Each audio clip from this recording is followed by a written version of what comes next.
Hey guys, welcome back to the Forever Changed podcast. We are really excited to talk to my friend Cassidy today. She's been such a blessing in my life, especially growing up in the Midwest. We were just chatting here before we started the podcast about some memories that we had.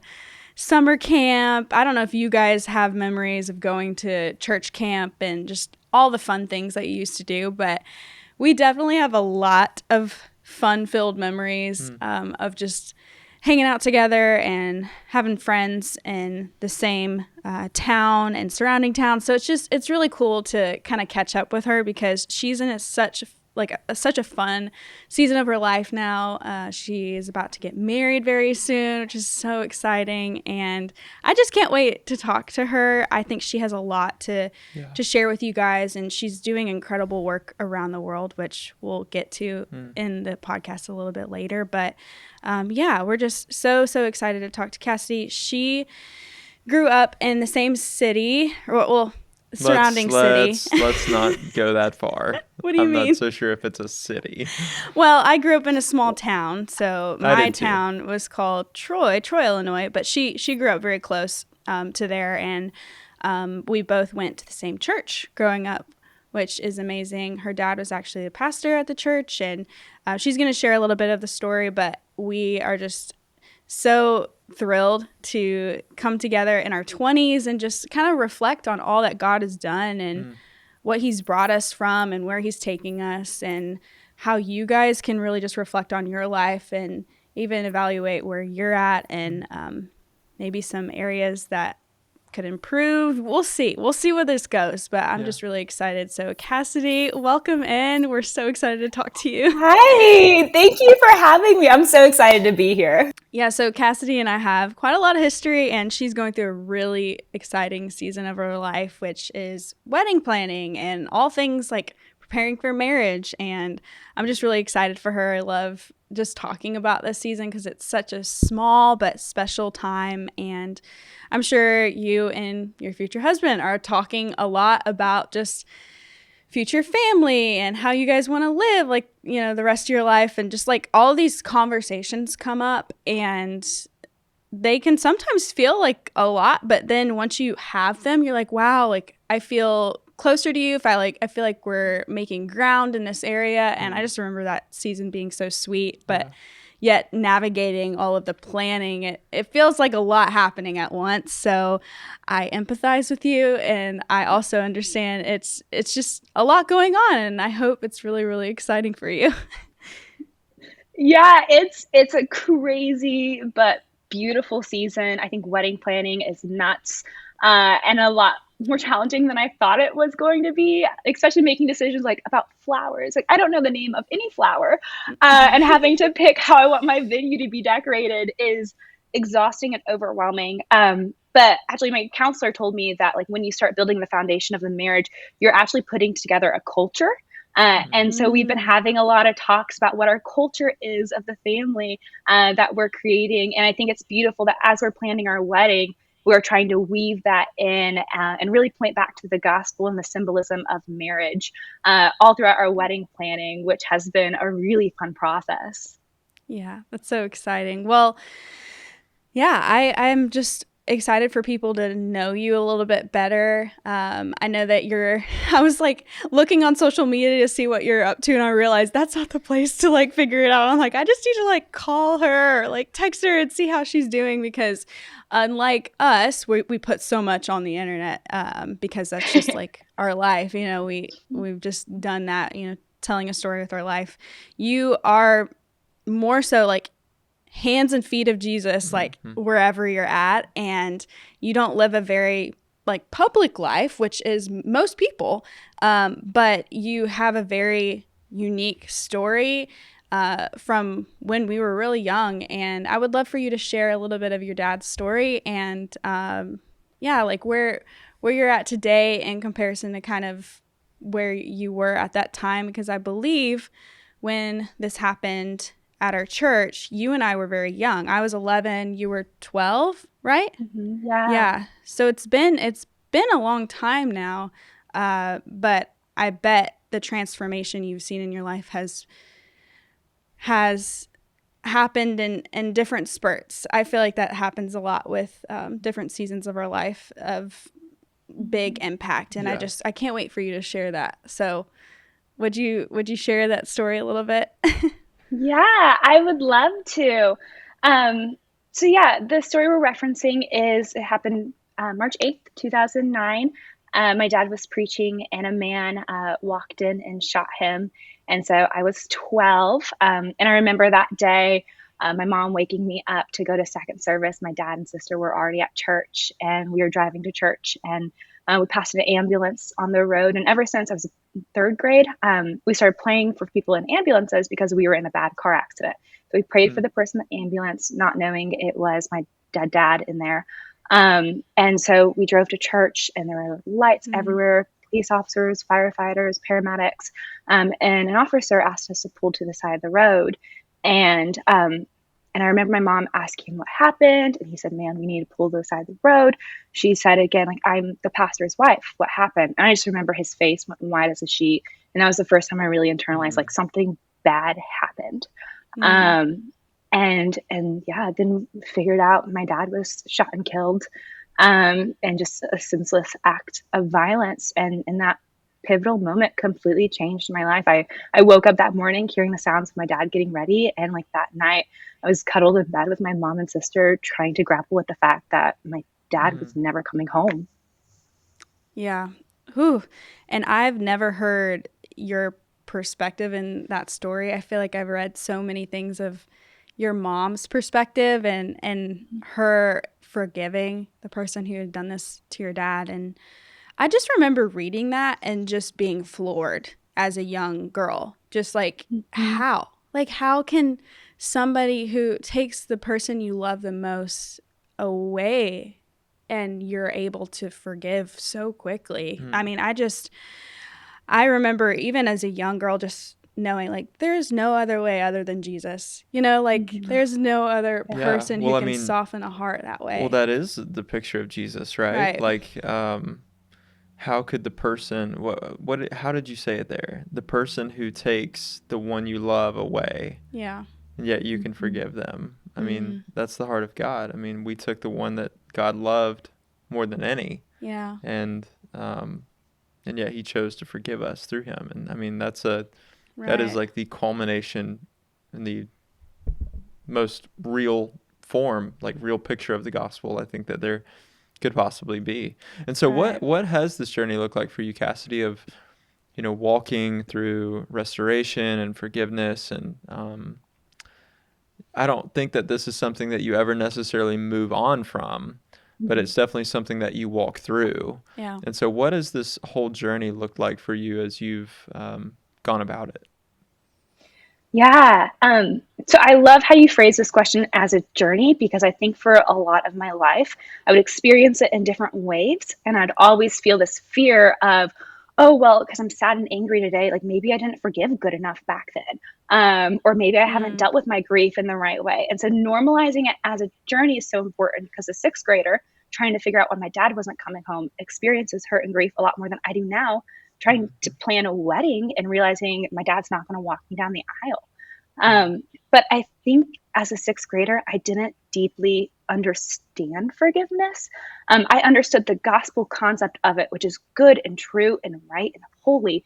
But when you go to a Sunday school teacher and be like, okay, so then how do I forgive the man that killed my dad? Sometimes you don't get a lot of answers because it's hard. Right. And so what I did is I was embarrassed that I couldn't forgive instantly. And so I just let my anger and my bitterness like fester inside of my heart. And my shame made me disguise it as happiness. Mhm. That wasn't Mm. joy, it was just fake happiness. And a counselor once told me that you can put your feelings on a shelf in a box, and you either have to take the box down or it's going to fall down. And so, in about Wow. like seventh, eighth grade, beginning of high school, my box fell down. I was angry. I was explosive. I hated the world. Couldn't stand God. And I Mm. also thought because I was more angry at God than the man that killed my dad that I must have forgiven him because I was just so angry at everybody else first. And God really took me on this journey of softening my heart and pursuing me with sweetness and peace and love when I didn't feel any of that. That led me to today, where forgiveness is an active part of my day to day life, where a lot of what that looks like is on hard days, waking up and sitting in my grief and my hurt, maybe even telling a friend, breathing, breathing deeply, giving it to God, and searching for that sweetness and peace that I know He provides to us, even in the midst of hurt. Wow. Jeez. Goodness. I know. I just want to sit in that for a second. I'm like, because I know with your counselor, like we've gone to counseling together. I'm going through it individually now. You go for one thing, you think, and then you realize, okay, wow, not only am I working through forgiveness, but I have to learn how to like love and trust new people that enter my life into adulthood, and like retell this story to people from a totally new perspective of like healing. But yet, you walking into marriage too, like, talking about how planning a wedding, you're experiencing grief in like a whole new way of like, your dad not being there. But I just picture him like looking down at you even on that day and just having so much joy for that day. Oh my gosh. I feel like I knew I was going to cry in this episode, but yeah, I bet forgiveness has not only been a journey, but something that's been like a tough lesson, as it is for a lot of us. And by no means, like, to the person who's listening, are your stories and the things that you've gone through invalidated because of like, the extremeness of this story. But I will say, I think because Cassidy has walked through something so extreme, there is so many lessons in there to be learned from what we can learn, as far as like accepting that as a journey rather than just something that you do so quickly. I think we would love to get to that point, and forgiveness of it just being like this muscle that like gets stronger and stronger. But what does that look like for you now? Like, as far as forgiveness and the journey that you've been on, how does that look different today versus how it did back then in your daily life? Yeah. I think that today I'm much more passionate about my rhythms. So I don't believe that there's a single act that we do that's neutral. I think it either drives us closer to our loves and Christ and restoration and healing, and farther away. And so as an adult that's working on being more emotionally mature and more spiritually grounded, I question what my rhythms are every day, and what are they pushing me towards, or what are they pulling me farther away from. And so acts of restoration and healing and forgiveness look a lot like sitting in the scary feelings. And that's something that I could not do, partly because I just didn't have the emotional toolkit as a 12-year-old to understand and verbalize what I was feeling. And that was okay at the time, but as we grow, we learn. And so it's important that we heal as we're growing with the new perspectives we have on life. And it's also spending a lot of time in the Word, especially on days that are hard, but every day, making sure that there's that spiritual foundation where you actually can let go and trust that by letting go, better things are coming, and better things are going to fill that void in your heart, instead of just clinging towards hate and anger for years. Yeah, that's so good. And I'm curious, as you were on this healing journey with your mom and with your sister, did that look different for them versus you? Because I know that everybody's different, but I'm sure there had to be moments where you guys came together and just really worked on that together. And yeah, I look up to your mom a lot in a lot of ways, and I would love for you to share a little bit of like what that looked like with all three of you. Yeah. I first want to highlight, though, that it was really, really hard. And I think looking back on these moments, it's so easy to try to like glide past the hard stuff, or even like in a Mm, prideful way, try to make it seem like we had it more under control than we did. But y'all, the mess is messy. Like there's just no other way around it. And so a lot of yeah. days, especially in those early years, it looked like fights and arguments and crying. And Yeah. it looked like a lot of counseling and seeking mentors and encouragement. But I also look up to my mom a lot. I remember the day that my dad died, before we really knew what was happening, when she was on her way to the hospital, and I was waiting for my sister to get out of the church. She like grabbed my face and told me it was all going to be okay. And I was so mad about that for years because I'm like, Mom didn't know what was going on. And she said everything was going to be okay. Like, how could she? But now Yeah. I realize my mom is a woman who trusts in the sovereignty of God, without knowing all the details. And I think that's how she guided us in forgiveness and wisdom. So even in the mess and even in the chaos, there was a lot of prayer, a lot of like reading good, encouraging books. She did a really beautiful job pursuing my sister and I as we were angry and spiraling. I have Mm, so much admiration for her for that. And so now it's a lot easier as my sister and I are adults to come together and to heal together, to sit and share memories. There's something so precious about hearing everybody's perspective of a story, of a yeah. vacation that we all went on when we were younger. And so there's just so much more life in talking about the hard things, instead of in those early Yeah. years where the hard things were what we were afraid of and we just wanted to be sad. That's so good.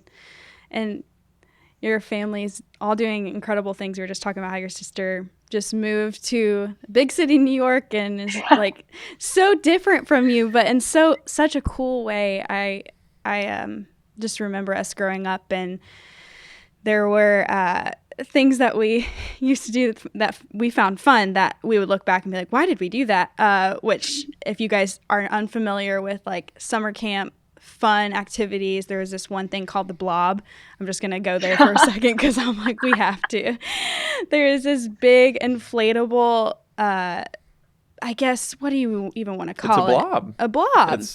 Yeah. Yeah, this That's all big it is. inflatable thing on the body of water that we visited every summer. And in the Midwest, we do not have the ocean. So we go to lakes and ponds and like anything that's water. So we put this blob in the middle of the water, and our student pastor at the time, he loved blobbing the kids. So what does that look like? You jump This on sounds this illegal. big Like when you say it inflatable. like that, it sounds like it should not be legal. It was questionable at best. Yes, Yes. exactly. That's why we'll get to where they had to change the rules a little bit. But there I were told you. this whole situation. Our student pastor would jump on the back end because you kind of have to jump off this like diving board type thing, but it's not a diving board. It's just like a Platform. platform. Yeah, exactly. And you jump onto it, you get to the end, and then the person that's on the platform blobs the other person, which is on the end, and you're on the back. If you're curious and So you've never seen these activities demonstrated before, feel free to to just Google. go on YouTube Yes. and search in the search bar Nitro Circus Blob, and it will come right up. Nitro Circus. What's Yes. that? Have you never seen Nitro Circus? No. Oh, wow. We need to have a come Oh. to Jesus meeting. Well, anyway, I'll just share. My sister came to these camps with me. Cassidy also got blobbed. She could share her story. Got blobbed. It's But- like something happened. It's like a marking moment in their life. It's like, Really? yeah, my What? sister, God bless, she got blobbed. Yes. Well, my sister's eardrum completely busted because she Wait, landed. Kylie? Yes. What? She blew out her eardrum because she landed on the side of her face, like where the water smacked her. And Dude, they could get sued.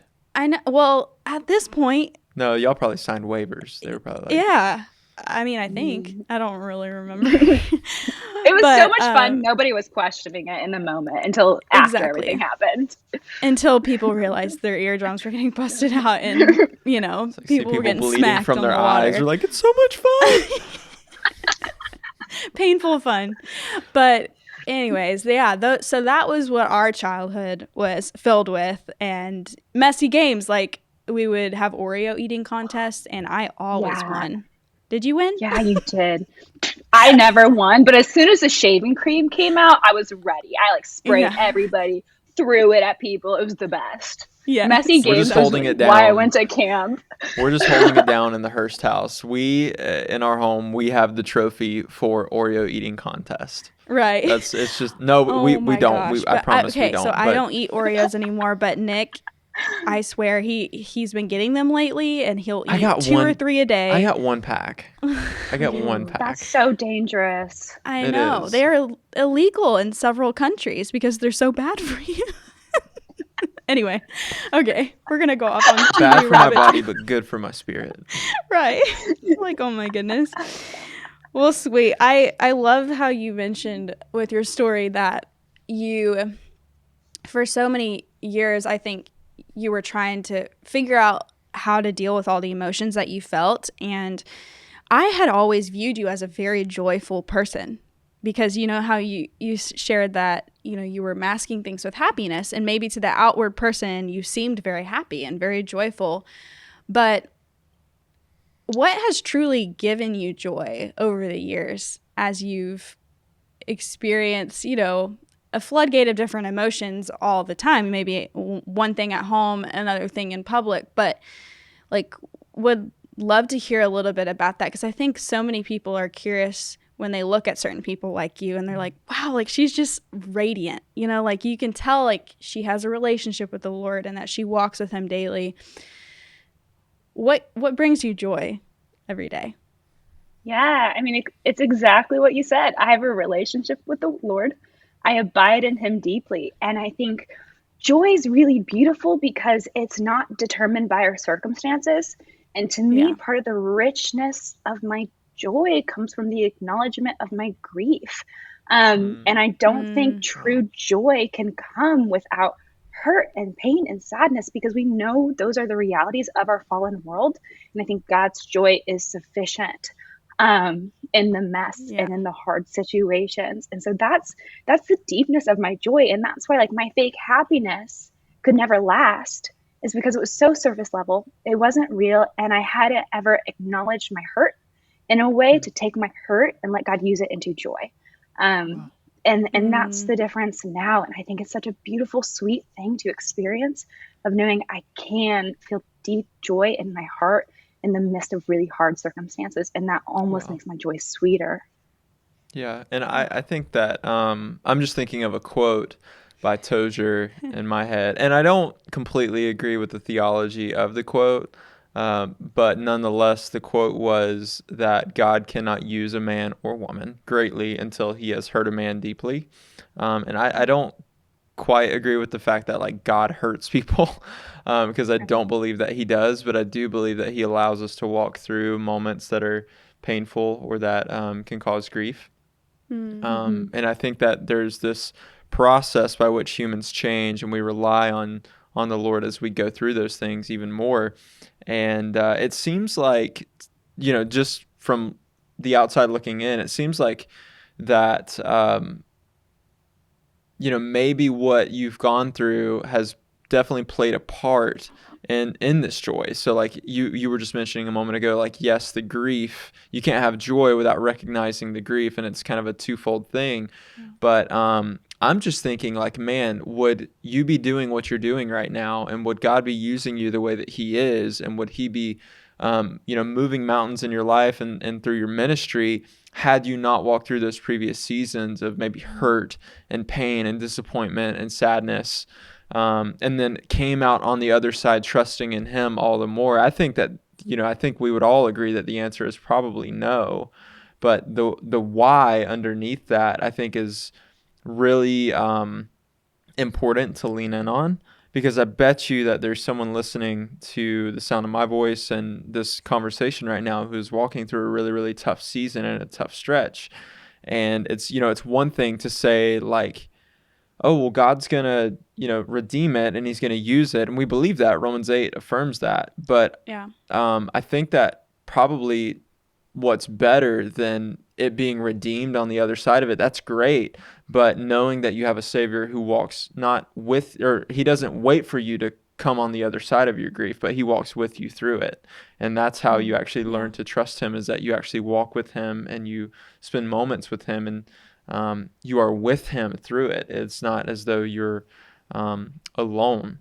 But man, it really does remind me of what Jesus said. He said, "My joy I give to you."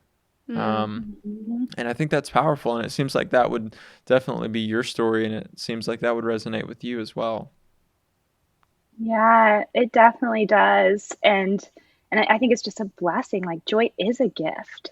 And it's a gift that God has given us without us doing anything to deserve it. And I think the joy that comes with salvation is better than life.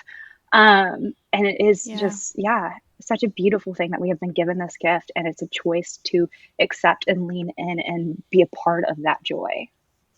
So good. Well, I would love to hear a little bit more about your experience with forgiveness, as we've been talking about that this whole podcast.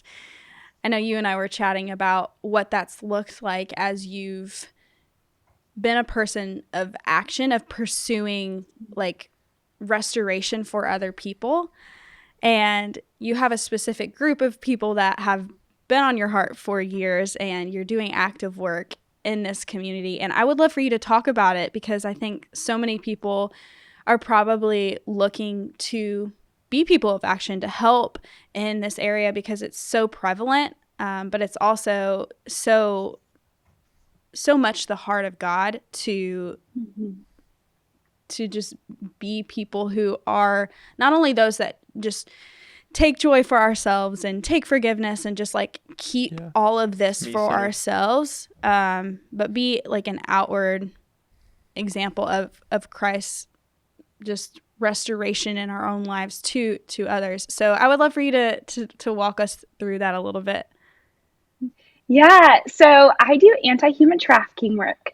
And actually, I first heard about human trafficking not long after my dad died. And it was that first thing that shook me from my false narrative of woe is me, the worst thing the whole entire world has happened to me, I will never recover, to oh, other bad things happen to other people. And so I a recommendation, if you are walking through grief and hurt, is find people to pour into you and use that overflow to serve. We will never see full perfect justice on this earth in the way that we want to over our griefs and our hurts, but we're promised that God is pursuing that. But as being the hands and feet of Jesus, we can serve and use that foundation of hurt to better love those around us. And that's been a big part of my journey with anti-human trafficking work. And so I've been all over the world doing this, but currently I'm so excited. I work for an organization called Lift Up the Vulnerable, or LOVE, L-U-V, and they work to prevent human trafficking in war zones. So specifically in Sudan and South Sudan, where the longest civil war in Africa has just happened in these two countries, and it has just damaged the infrastructure, wreaked havoc on these beautiful countries. And in war zones, we know that human trafficking can run rampant because of fragile justice systems and need for child soldiers or sex slavery or labor trafficking. And so we actively go into these hard places, and using what makes people vulnerable to human trafficking, we address those needs so we can prevent it before people are even trafficked. Wow. Goodness gracious. I can't imagine the impact that, people actually go, because oftentimes what happens here in Western culture is we want to shelter ourselves from what the outside world is actually facing. It's no, it's all good. And everything is amazing and stuff is going really well. And we want to kind of turn a blind eye to what's happening out in other places in the world. And from people who actually need our support, need our help, and there's actually something that we can do about it. And so I just commend you for the work that you're doing with Lift Up the Vulnerable. And what are some ways that, say the common listener who is a church-going young person, and they're walking through maybe a tough time or a disappointing stretch, but they're hungry and they want to do something and they want to serve the Lord, and they believe that he's good. What would you say, just from your own experience, what would you say is a really practical way that they can put their hands around something and run with it. And a similar way that you've done with Lift Up the Vulnerable, maybe it is an anti-human trafficking work, maybe it's just serving their local church, maybe it's doing something in their community or something across the world entirely. Like, Yeah. how did you end up in the place that you became so passionate about this? And what would you tell a listener who is maybe wanting and eager and hungry to do something similar as well? Yeah, I just started praying for opportunities. I think a lot of times we look at an issue like human trafficking, we're like, oh, it's so big, I could never do Yeah. anything. But as I dug into the Bible, I saw over and over and over again that God is pursuing people in captivity. And so I knew that number one, this was on the heart of the Lord. And so if I felt like I also had this burden that I believed He would bring me to opportunities to take part in this. And then I also really started looking at my giftings. Where do I feel like I shine? And that was largely communications and development. And so that's what I started leaning into. So through communications and development, I've been able to do anti-human trafficking work. So I would look at your giftings, look at what you're passionate about. What has God already given you? And start finding opportunities to use those and just ask. Yeah. That was a big thing. I would go up to people and be like, hey, you're doing something really cool. How can I help? And be flexible to do it. And I think a lot of times we're really afraid because we don't know how to help. So we stop asking questions and then we just have this burden that we Oh, do wow. nothing about. But we are called to That's go true. do something. And so ask questions and be active in pursuing those things. Yeah. Yeah, a mentor in my life, he said a lot of people will oftentimes miss opportunities because they're not, he says it this way, which I find to resonate with me because I've felt this way at times in my own life. But he will say a lot of people will miss opportunities because they're just not annoying enough. And what he means by that is that they don't ask enough, or like, hey, I texted them, or like, hey, I called them and they didn't pick up. But like, text again, call again, send the email again, like ask Yeah. for the meeting again, like be persistent. And I've found that to be so true in my own life. Like anytime I've either found wisdom from a mentor or gained a friend that I've really been trying to make for a long, like I've had to be persistent and ask Yeah. over and over and over You were and over annoying. again. And eventually they'll be like, okay, this guy or this young woman isn't going to leave me alone. And so, okay, I'm going to take the meeting. And, that's when you really find those special moments where you can gain that wisdom, where you can gain that information Yeah. that you need to maybe take a next step forward, or even like get an opportunity to actually jump in, Yeah. feet first and serve. And so I would just encourage anyone who is listening to don't be afraid to be a little bit annoying or press a Right. little harder, and just keep leaning in and trusting God that he's marked you and he has a call on your life, just like he does on Cassidy and Chelsea and myself as well. And Yeah. I think we all know, and we've all been to the place that like we just know the heart of God, that he wants to use his people. He desires to use his people in such a way that the earth can see his glory and for the good of others as well. And so, just keep being persistent. And I love that that's a part of your story too, of just that persistence and seeking out other people who can pour into Right. you and raise up those opportunities for you to rise to the occasion and serve God. Right. And I think too with that, like with anything that is deep rooted sometimes in generational sin and like a lot of hurt for maybe a community or whatever, sometimes it's good to remember that your persistence in knowing that this is the heart of God can encourage you to keep pursuing it, because there is an enemy out there that doesn't want this stuff to happen. Yep. Like I think sometimes we forget that, like, the work that is being done at these war zones where you're at, I bet there's been a lot of spiritual warfare, because obviously he doesn't want those generational sins and curses to be lifted and for people to be living in freedom.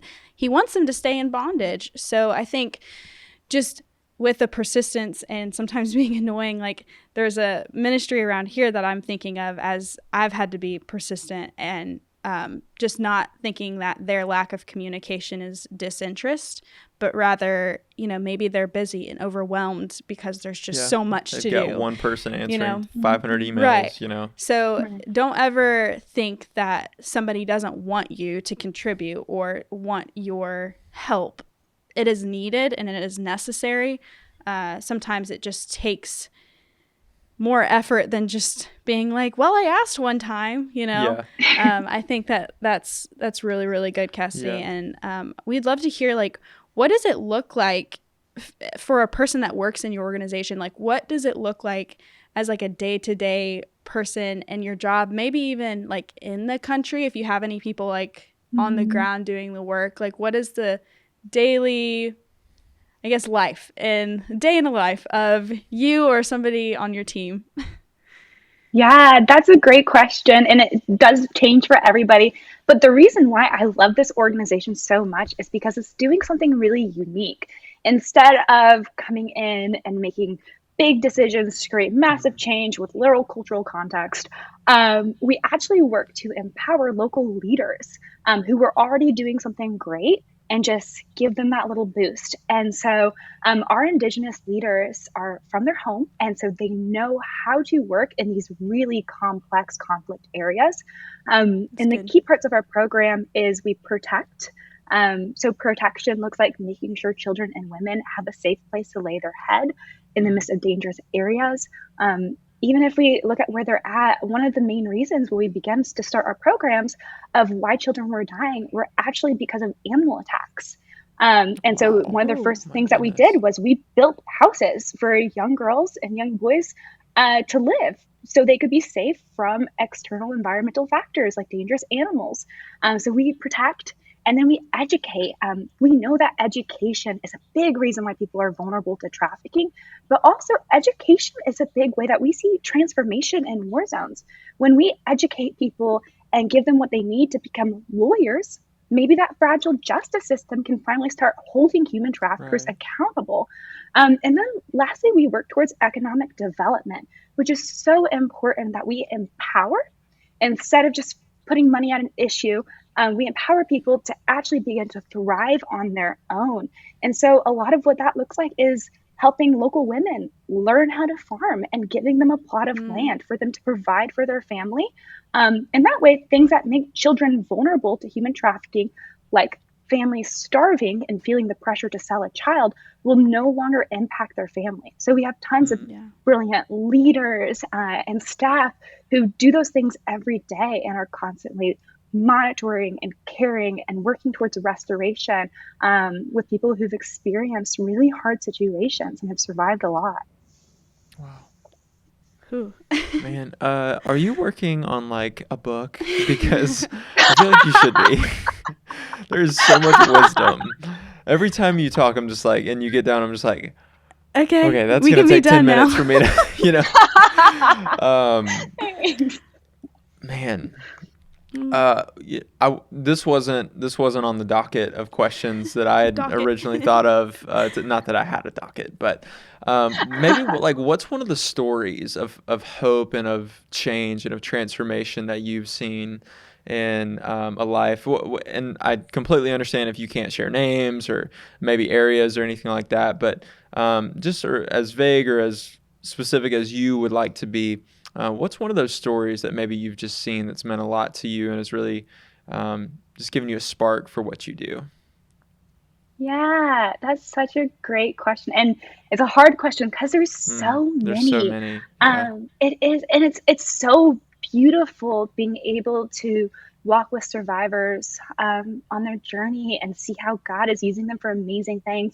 But one of my favorite stories, it was actually part of our end of the year campaign.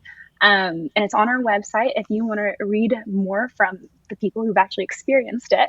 So I'll do a short retelling. But there was a lady named Mary who was trafficked, and it was a horrific situation. And she actually became pregnant and gave birth to some children. And she knew that her kids born into human trafficking would not have a life.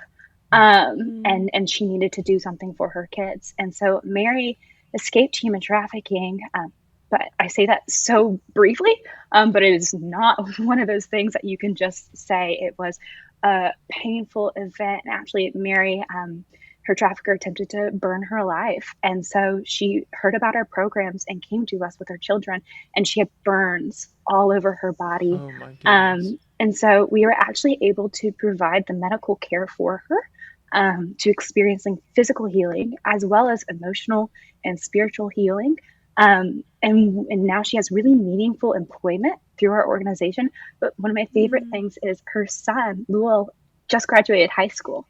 And Wow. so this Come boy who on. was born into human trafficking because of the heroic actions of his mom, and the education that he experienced, as well as, once again, the holistic aspect of emotional and spiritual healing that our programs provide, he's now able to begin those steps towards creating transformation in a war zone and using his story, to really impact the lives of the people around him and his community. And I love it. And I've been going through letters of some of our graduates who are now in university, and they share very similar stories of, I'm so excited to go forth into the world and do something big because of the hope and restoration that I've received. Jeez. And And just just think about, that yeah, generational that's what I was about to change. say. Yeah, Mhm. just like, just because it was once this way doesn't mean it has to end this way. Right. And I just love that picture of freedom and of deliverance. I think that is just such like holding a mirror up to the Bible. Like God cares about freeing people. God does not Yeah. give up Mhm. on people who are stuck or people who are held captive. Like he will relentlessly until the end of time pursue people who do not have freedom or who are not in freedom. And of course, the most, to the highest degree, the picture of that is Jesus, like freeing Right. us from the bondage Mhm. that we've had in sin. But Mm-hmm. God also cares about physical freedom as well. And Yeah. man, that is just such a story of hope.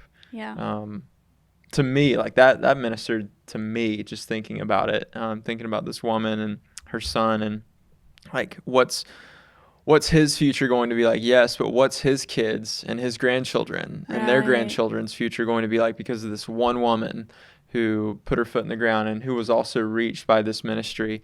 I mean, really, Mhm. it really does make a lifelong and a generational change in the future. Right. So I just can't help but think about all the people who are just like, man, I want to have that impact too. Like I want to do something about what I'm hearing, and like to hear about the pursuit of people in war zones. It's just not really something you hear about Yeah. often. And so I would love to hear a little bit about how the people who are listening now, most of our audience is young adult, About our age, yeah. our Hmm. age or a little bit younger or older. I know that there are people that want to get involved, but also like they would love to just know exactly like where, if they were to give, like where that would go Mhm. to. And yeah, we would just love to hear how they could get involved. That would be awesome. Yeah, that's such a great question. So first of all, I'm going to say give. And I say that because also when I became passionate about human trafficking, that's how I started.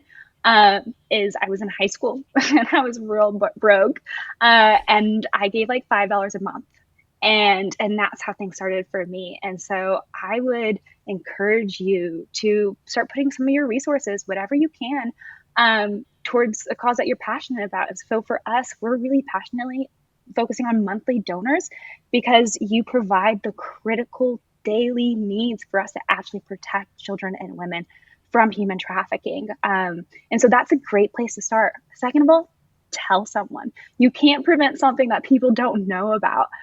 So you can follow us Yeah. on social media, lift up the vulnerable, share a post, but just have conversations with people about human trafficking and about what you're learning. It's so important that we spread awareness. And then lastly, and my favorite part of the job is I love working with passionate people who are creative and have a vision for something or want to use their giftings to do something. And so you can DM us on social media, you can send us an email, and I would actually love to sit and talk with you and brainstorm and figure out what's the best way to use your passions to prevent human trafficking in war zones. Mm, that's so good. I love that too. Like seriously, one of my favorite things is just brainstorming with other creative minds. I think once you get creative people in one room, like, you never know what could happen.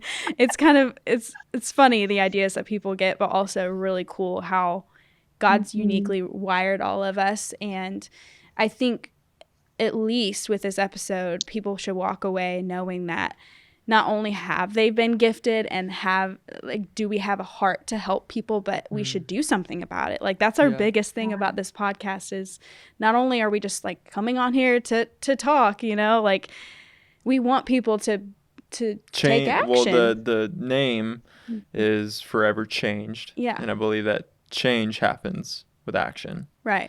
You got to do something. You can't theorize it. You can't philosophize it. You can't sit in a room and cook up on a whiteboard what you're going to do off some, like, you got to get your boots on the ground and do it. Right. And you started with just donating $5 a month. I mean, that was probably putting your, even just like what you had at the time and your interests, it made you... It was a connection point. Right. It was made a point. You want to know more. And also you putting in that $5 was you doing something. I think a lot of times you think of doing something as like, oh, I got to begin a 501c3 and I've got to raise $50 million because I don't think about this. And then, like, I got to go, you know, do something out in the world. Whereas, you know, no, not necessarily at all. Like, the connection point for you was $5 a month.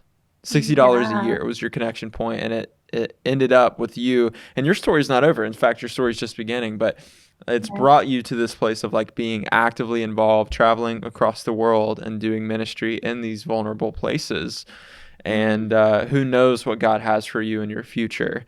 And so it's just so exciting, and it's just such a practical way for people to get involved and to do something actively that God cares so deeply about. Yeah, so we'll have the website and the show notes for everybody to check out and kind of read more of the stories and to hear about how you can specifically get involved there. And we're so grateful for you to take the time, Cassidy, to just talk with us. And I'm so thankful to God that He puts people on our minds that maybe we haven't even seen since high school. We were just talking about that. Like how the last time I think we saw each other was your junior prom when we were both going to prom together. I think that's like so cool how so much life has happened since then. But, you know, in the kingdom of God, like we're all brothers and sisters. And even if you still live in Missouri and I live in South Carolina, like, you know, God put you on my heart for a reason. I'm so excited for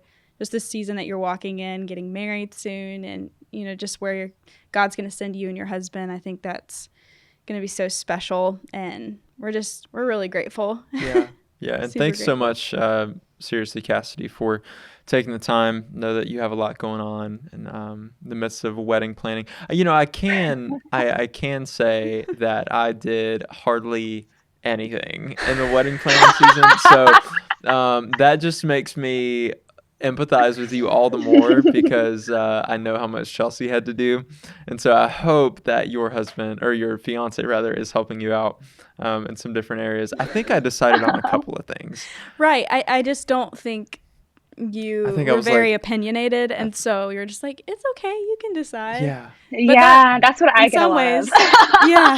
Well, like, it's the bride's day, so it's like what you want. Your day too. Yeah, I think I decided on the preacher, and I think that was it. I think that was it. Yep.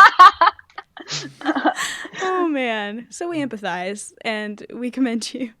But yes, so excited, and we're thankful for the work that you're doing, and just, man, I always just look up and I just say thank you, God. Just thank you for just the way that you're working in your people, and just grateful. We were so looking forward to this conversation, and we're excited to see how people are going to get involved with what you're doing, and we'll have to stay in touch with what you're doing and what you're going to continue to do. So we're looking forward to the next one.